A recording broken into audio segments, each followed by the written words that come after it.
जर बोट लागलं मला जर ज्याला टाकलं ना समाज चाक नाही फिरून देणार राज्यात चाक बी नाही. अशी भीती आहे का शक्यता वाटते तुम्हाला अंदर टाक करू शकतो देवेंद्र फडणवीस गोळ्या सुद्धा घालू शकतो मला, कारण त्याला इमानदार पटत नाहीत, मॅनेज होणारे लागतात, मी मॅनेज होत नाही. मग हे पोरग जर गेलं बाजूला की आपण मराठीचं वाटोळ करायला मोकळे. नारायणगावमध्ये फार मोठ्या प्रमाणात जल्लोषात उत्साहात त्या ठिकाणी स्वागत झालेलं आहे आणि निश्चितपणे जसं जसं मुंबईला हा मोर्चा जवळ जातं तसं तसं वाहनं असतील टू व्हीलर असतील, फोर व्हीलर असतील, ट्रक असतील याची संख्या वाढत चाललेली आहे. आणि तुम्ही बातम्यांमध्ये बघितलं असेल की ऑलरेडी बरीच लोक याच्या 3 ते 4 पट आधीच लोक मुंबईला गेलेली आहेत. आझाद मैदानाच्या आसपास ती लोक जाऊन स्थिरावलेली आहेत. मनोज जरांगे पाटील आज पहाटेपर्यंत मुंबईमध्ये धडकणार आहेत आणि त्यांनी जसं आधी सांगितलं आहे की ठरलेल्या ठिकाणी आझाद मैदानावरच जाऊन ते उद्या उपोषणाला सुरुवात करतील. माझ्यासोबत मनोज जरांगे पाटील आहेत. दादा काय म्हणाल, पुणे जिल्हा आहे, नारायणगावला फार मोठ्या प्रमाणात स्वागत झालेलं आहे, अपेक्षित नव्हतं, तुम्ही स्वतः कबूल केलं की आजचं सगळ्यात मोठी संख्या इथं जमली. जुन्नरला पण मोठी झाली आणि त्याच्यानंतर सुद्धा सगळ्यात मोठी नारायणगाव झाली. त्याचे कारण पण तसे, एक दिवसाची परवानगी देऊन मराठ्यांना अपमानित करणं, खुनशीपणाची वागणूक देणं आणि लोकांना वाटलं जर यांच्या हातात आहे परवानग्या देणं, एक दिवसाची का बरं, का मराठ्यांचा अपमान, मराठ्याची लाटच उचाळली नाराजीच्या. मराठे थांबत नाही राहत, पुरं राज्य आता ढवळून निघालं. एवढा अपमान नाही पाहिजे. कसं वागावं, आपण काय करावं. बरं लोकशाही आम्ही आता मान्य केलं आहे, कायद्याच्या सगळ्या नियमात अधीन राहून सुरू केलं आहे, मग हरकत काय. त्यामुळं मराठा आरक्षण घेणार आहे आम्ही, नियम पाळणार आहेत, पण एक दिवस मान्य नाही आम्हाला, नसतं मग एक दिवसात अंमलबजावणी करा. पण आता या आंदोलनावर टीकासुद्धा उलागली, सत्ताधारी मंत्री असतील किंवा तुमचे विरोधक असतील, दुसऱ्याचं घेऊन तिसऱ्याला देणं हे चुकीचं आहे किंवा अभ्यास पूर्ण मागण्या केल्या पाहिजे. मग बिना अभ्यासच आहेत. 2 ते 58 लाख सापड्यात तुम्हीच अभ्यास केला आहे, तुमचाच आहे ती समिती. गॅजेटियर सरकारी नोंदी आहेत, सातारा संस्थांचं, बॉम्बे गव्हर्नमेंटचं, हैदराबादचं, अभ्यास पूर्णच. तुमच्या जीवावर आलं, मराठ्यांचं चांगलं व्हायला लागलं, तुम्हाला देखवत नाही आहे, त्यामुळं तुम्ही असं वागायला लागला. बघा तुम्ही तुमचा विचार करून, आणखी संधी गेली नाही, मराठ्यांचे मन जिंकायचा चान्स आहे. मंत्री महोदय फडणवीस साहेबांना चांगली संधी आहे, बघा. पण मी अनेकदा तुमचे इंटरव्ह्यू केले, तुम्ही सतत म्हणता मराठ्यांचं यांना बघवत नाही, मराठ्यांचं यांना भलं झालेलं चांगलं दिसत नाही, काय कारण? काय दिलंच नाही ना आत्तापर्यंत, सगळं खोटंच. शेतकऱ्याला काही दिलं नाही, धनगराचं वाटोळं करून टाकलं, मराठ्याचं वाटोळं करून टाकलं, मायक्रो ओबीसीचं केलं, दलित मुस्लिमाचा देवारा करून ठेवला, काही ठेवलं नाही. सगळ्यांचं कार्यक्रम करून टाकला, शेतकऱ्यांचा, लिंगायत समाजाचा, गायकवाडी समाजाचा, आदिवासी समाजाचा, काही ठेवलं नाही. एवढी चीड आहे त्यांच्याविषयी, त्यांच्या डोक्यातच आहे ना 4-2 ते टाळके सांगत येत आणि त्या भ्रमात ते बोलतात आणि करतात. त्या टाळक्यामुळं पक्षाच्या मुळावर येणार एक दिवस, ऐकून त्यांच्या ध्यानात आहे ना आपल्याविषयी किती राज्यात रोष, एक दिवस असं उगणार आहे. लईच जर आंदोलनात मराठ्याला त्रास दिला. तुम्ही म्हणताय मनात चीड आहे, मनात चीड आहे म्हणून आरक्षण भेटत नाही का कायद्यानुसार भेटत नाही? मनात चीड आहे, मनात चीड आहे, द्वेष आहे, मराठ्यांविषयी जिव्हारी लागणारे कामं करायचे, खूप द्वेष, त्यामुळे द्यायचं नाही, बाकी काही कारण. पण आता तुम्हाला परवानगी तर भेटलेली? हो परवानगी भेटली, आम्ही लोकशाहीचे सगळे नियम पाळून करणार आहे. 5,000 लोक तुम्ही आंदोलन एकच दिवसासाठी करायला तयार झालं?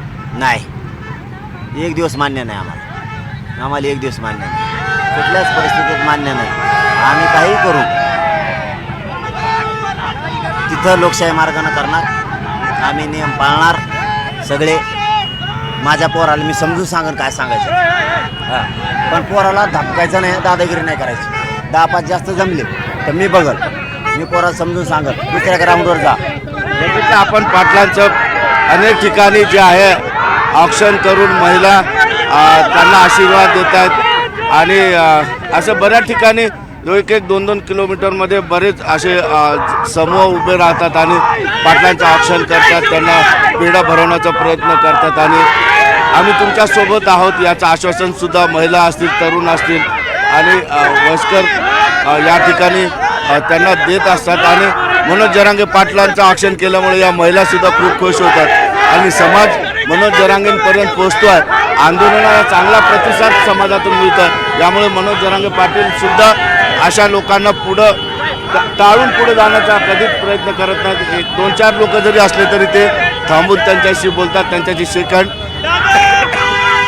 करतात.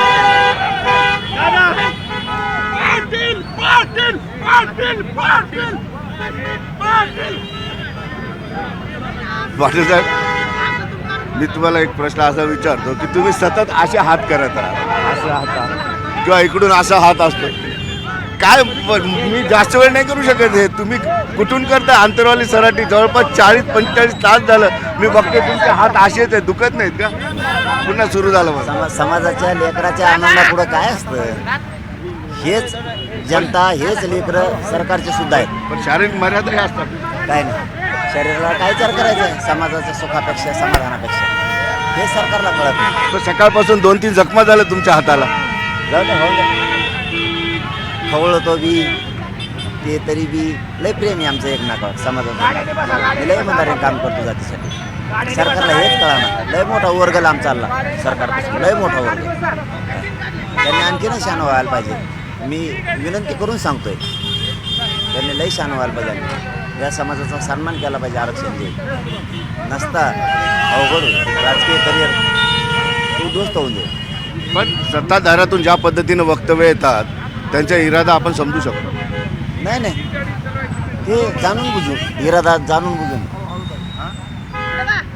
बघितलं आपण पुन्हा सामान्य महिला सुद्धा या ठिकाणी आल्या की मनोज जरांगे पाटील त्यांच्याकडून ऑप्शन देतात, त्यांच्या हातातून मिठाई वगैरे घेतात. हे मागच्या 40 तासापासून मी बघतोय सतत त्यांच्यासोबत आहे. आंतरवाली सराटीहून मी प्रत्येक ठिकाणी, छोटासा गाव असू दे, मोठं शहर असू दे, त्या ठिकाणी त्यांच्या आता तुम्ही प्रत्येकाला म्हणजे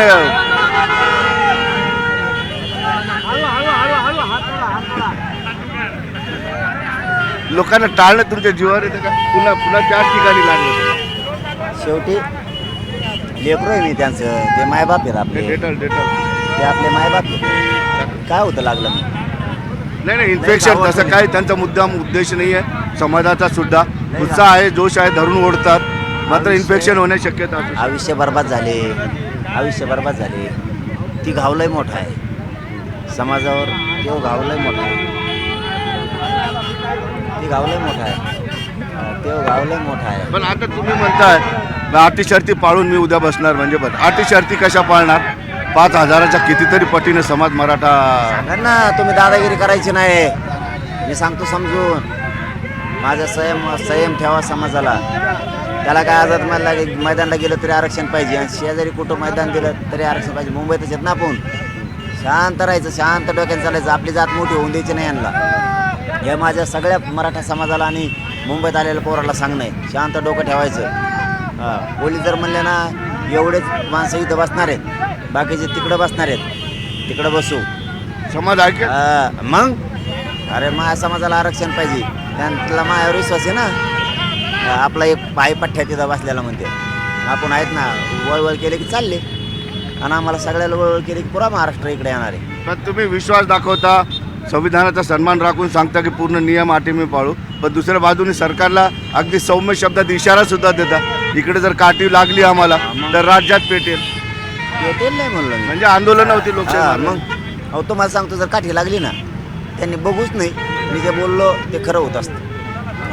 काठी जर लागली ना मुंबईत पोराला, तुम्हाला महाराष्ट्रातल्या मराठी इकडे आलेली दिसते. पुन्हा जर त्रास झाला, याव करू नका आणि तेव्हा करू नका, तर लेकरा बाळासहित तुम्हाला मुंबईत दिसेल. आणि जास्तच जर त्रास झाला तर सगळ्या पक्षातले मराठी 75 वर्षात पहिल्यांदा तुम्हाला असं दिसते की जातीच्या स्वाभिमानासाठी आणि अस्तित्वासाठी सगळे एका बाजूला दिसतील. मनोज जरांगे शब्द आयबीएन लोकमतवर ध्यानात ठेवा तुम्ही. एक बी मराठा लाथाळणार डायरेक्ट पक्षाला, कोणत्या सत्ताधाऱ्यातला नाही आणि विरोधातला एकही मराठा तुम्हाला घरी नाही दिसतात. जातीच्या अस्तित्वासाठी जर मराठी एका बाजूने नाही दिसले ना, नाव बदलून ठेवी. आयबीएन लोकमतला दिलेला शब्द ध्यानात ठेवा तुम्ही. बघा होत आहे काय. पण ठामच होतं. मग समाजाला आशा लागली माझ्या, येत नाहीत आम्हाला. आणि त्याच्यात जास्त वेदना दिल्या काल 1 दिवसाची परवानगी देऊन. उसाळा पश्चिम महाराष्ट्र सगळा मराठवाडा तर पहिला ताईट आहे. कांदेच बी निघाला विदर्भ पण.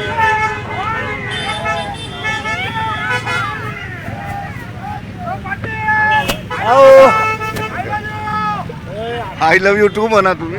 मला मानते बरं पाटील, हे विश्वास एवढा समाजाचा तुमच्यावर काय हो? पैसे खात नाही, पदं घेत नाही, पैसे खात नाही, मॅनेज होत नाही. आजकाल लोक थोडे ओळखी झाले तर नोटा कामायचं बघतात, पदं कामायचं बघतात, पदं कामायचं बघतात, मोठं व्हायचं बघते. मी फक्त समाज मोठा करायसाठी लढतो. आय लव्ह यू घडी घडी म्हणते त्याला म्हणाच तुम्ही आय लव्ह यू. हे मित्रा पाटील आय लव्ह यू म्हण. आय लव्ह यू म्हणा तुम्ही.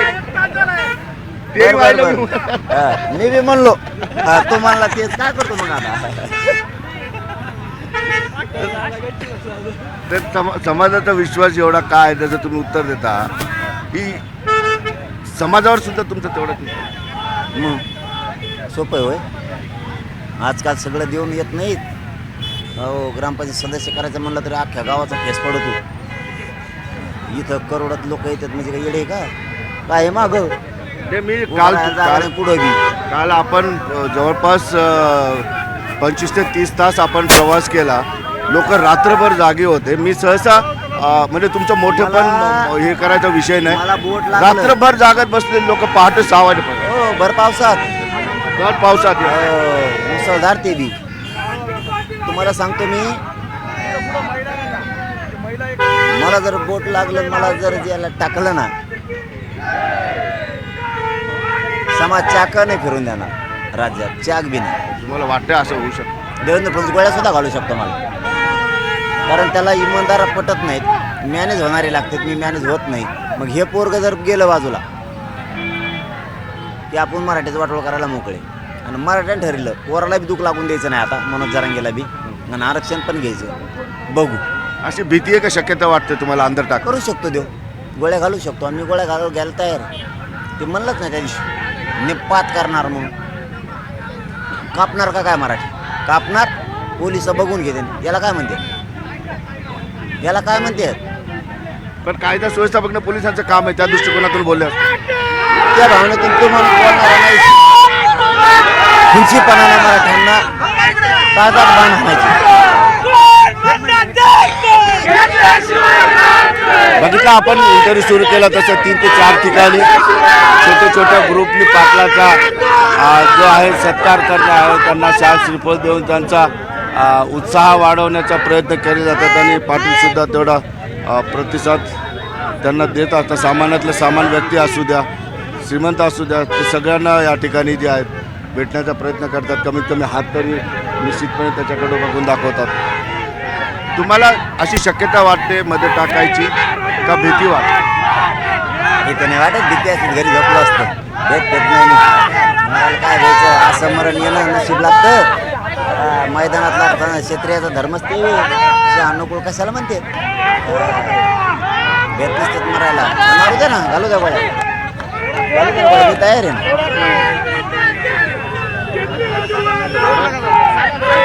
उद्या आंदोलन नियमानुसार होणार, वेळा सुरू होणार, कायद्याचा सन्मान करून सगळा कायद्याचा, संविधानाचा, न्यायदेवतेचा सन्मान करून सुरू होणार. पण एक दिवस मान्य नाही. त्याच्यावर बदलाव हो फडणवीसांनी. काल त्यांनी परवानगी दिली, आम्ही कौतुक केलं. हो, आणखीन कौतुक करू. तुम्ही नियम बदला, मराठ्याचं आरक्षण द्या. बरं, सगळ्यांना उत्सुकता लागलेली आहे, सरकार सहित सगळ्यांना. किती लोक येण्याची शक्यता वाटते? तुम्ही दौरे केलेले आहेत. मी काहीच सांगत नाही. आमचे 7-8 टप्पे 7 टप्पे वेळेवेळेवर सगळं व्यवस्थित होईल. लोकशाही मार्गाने शांतता. मी शांतता 22 वर्षात कधी सोडली नाही. हां, सोडणार बी नाही. पण आरक्षण घ्या ना. निश्चितपणे बघितलं आपण या ठिकाणी आरक्षणाचे विरोधक तर म्हणतात की ही मागणी कायद्याला धरूनच नाही, अभ्यास पूर्ण नाही, त्यामुळे आरक्षण देता येत नाही. मात्र मनोज जरांगे पाटील दुसऱ्या बाजूने लोकशाही, संविधान या दोघांचा सन्मान राखून उद्याच्या उपोषणावर ठाम आहेत. सरकारने दिलेले नियम, कायद्याने दिलेल्या अटी या सगळ्या पाळून आपण उपोषणाला बसणार. मात्र एक सूचना त्यांना मान्य नाही की एकच दिवस उपोषण होणार, हे पुढचे अनेक दिवस उपोषण होईल. आता हा संघर्ष कसा टळतो का, एक दिवस आहे किंवा ह्याच्यामध्ये मनोज जरांगे पाटलांना उपोषणावर बसावंच लागेल आणि ते उपोषण सरकार कसं हँडल करेल. कारण आधीचं उपोषण झालं होतं आणि त्या उपोषणात लाठीचार्ज झाला होता, त्यानंतर अख्ख्या महाराष्ट्रात आगडोंब उसळला होता. आता ह्या आंदोलनाला थेट मुंबईमध्ये सुरुवात होते, महाराष्ट्राच्या सत्तेच्या केंद्रात सुरुवात होते. त्या ठिकाणी मराठे सगळे एकत्रित येणार आहेत. सत्ताधारीसुद्धा ते आंदोलन आता कशा पद्धतीने निपटायचं याचा विचार करत असावेत. निपटायचं याचं मी दोन्ही अर्थाने म्हणतो. कायदेशीर बाजूने या आंदोलनाला काय देता येतं का, कायदेशीर बाजूने देता येत नसेल तर मग हे आंदोलन कसं उठवायचं. एकंदरीतच हा संघर्षाचा अंत कसा होतो हे पाहणं गरजेचं आहे. मात्र उद्याच्या उपोषणावर मनोज जरांगे पाटील ठाम आहेत. त्यांनी एक भीती व्यक्त केलेली या ठिकाणी की मला अंदर टाकलं जाऊ शकतं, म्हणजे मला अटक करून ताब्यात घेऊन जेलमध्ये टाकण्याची शक्यता त्यांनी बोलून दाखवली. हे महत्त्वाचं. सुधीर जाधवसह सिद्धार्थ गोदाम, न्यूज 18 लोकमत, नारायणगाव, पुणे.